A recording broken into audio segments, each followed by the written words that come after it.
It's definitely the standard of care because we have now evidence from 2 randomized trials. One of them was placebo-controlled, the other one was randomized with a standard of care arm that was performed in China. And so we have data on overall almost 250, 280 patients, almost 300 patients. And both trials show basically that the concept of doing nothing after allotransplant for patients with high-risk FLT3 ITD mutated AML is not a good concept. And if you give sorafenib starting from day 30 to 60 after transplant in complete remission, then you improve the outcome of these patients, both in terms of relapse-free and overall survival. And so this is the best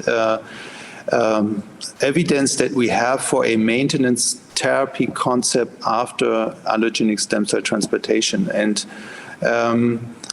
of course, there are other options that you could do, like giving other FLT3 TKIs or treating with other drugs like chemotherapy, azacitidine, oral or subcutaneous or intravenous.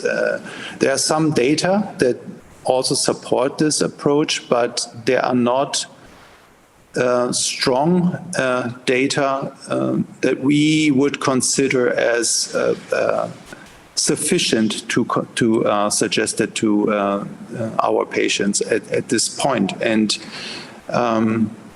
as I said, the same with other TKIs, like, for example, midostaurin, gilteritinib, or other non-approved FLT3 TKIs. They are all may have their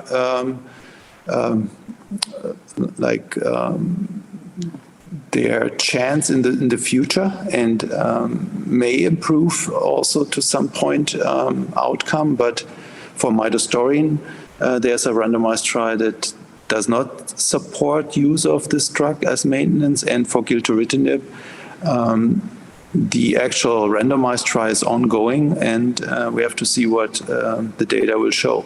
So that's why I think it's a clear point supporting sorafenib in the use after allo transplant in FLT3 ITD AML.